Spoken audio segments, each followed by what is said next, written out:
जब देश की सेहत संभालने के प्रयास जरूरी थे, तब आप राज्यों की सरकारें गिराने के प्रयास में लगे हुए थे और इसका खामियाजा आज देश के हर आदमी को भुगतना पड़ रहा है। अगर दूरदृष्टि दिखाते हुए आपने उसी वक्त हर इंटरनेशनल ट्रैवलर का आरटीपीसीआर टेस्ट कराया होता तो आज ये नौबत नहीं आती। और फिर आपने सरप्राइज इवेंट की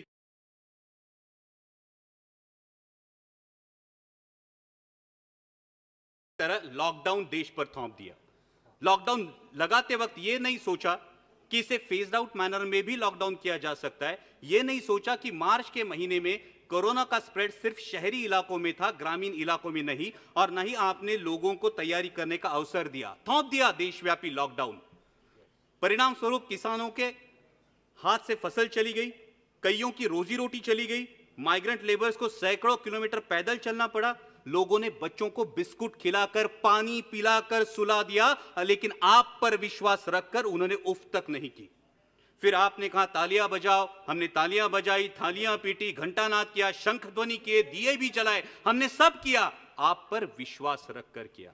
और विश्वास यह था कि सरकार पूरी जिम्मेदारी से कोरोना की रोकथाम करेगी। आज भी oxygen bed, ventilator, ICU bed की उपलब्धि के आंकड़े जोर शोर से बताए जाते हैं अध्यक्ष महोदया, लेकिन वास्तविकता क्या है?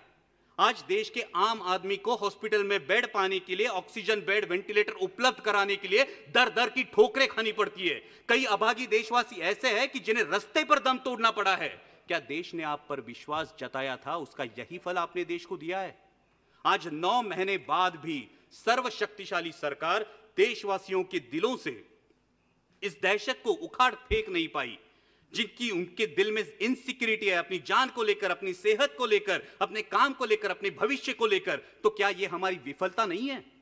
आज कोरोना की मृत्यु संख्या में देश विश्व में दूसरे पायदान पर है अध्यक्ष महोदया, और फास्टेस्ट ग्रोइंग केस लोड में हमने अमेरिका और ब्राजील को पीछे छोड़ के पहला पायदान प्राप्त कर लिया। क्या यह भूषणावह है हमारे लिए? मैं सदन के माध्यम से अध्यक्ष महोदया स्वास्थ्य मंत्री जी से पूछना चाहता हूं कि क्या देश कम्युनिटी ट्रांसमिशन की फेज में है या नहीं? अगर इस सवाल का जवाब हां है तो सरकार की सब पॉलिसीज फेल हो चुकी है, इसका यह सबूत है। और अगर इस सवाल का जवाब ना है तो फिर प्रतिदिन 1 लाख के करीब केसेस कैसे पाए जाते हैं? अध्यक्ष महोदया, हमें यह सोचना चाहिए कि क्या हमें पॉलिसीज में बदलाव की आवश्यकता है।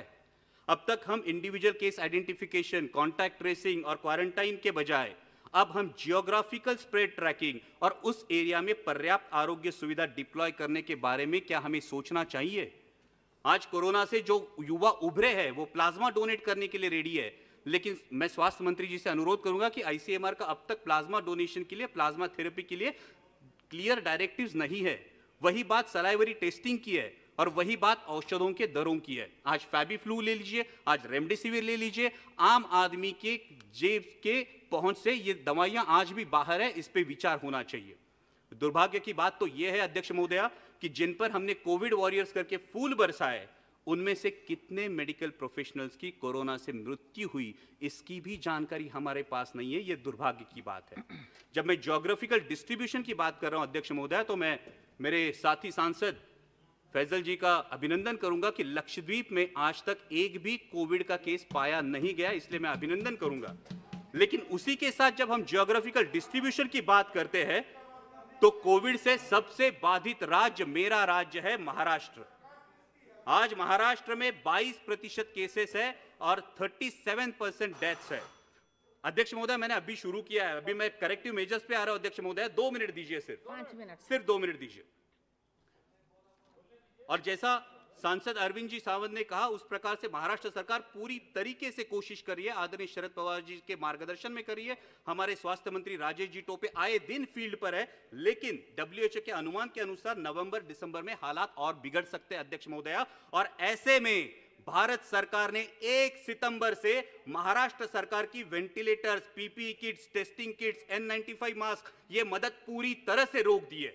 हमारे मराठी में कहावत है अध्यक्ष महोदया, आई जेऊ घाली ना आणि बाप भीक मागू देना। ऐसा बर्ताव केंद्र की सरकार महाराष्ट्र सरकार के साथ कर रही है। क्या महाराष्ट्र के रहवासी देशवासी नहीं है? क्या महाराष्ट्र के रहवासियों के प्रति केंद्र सरकार का कोई उत्तरदायित्व नहीं है?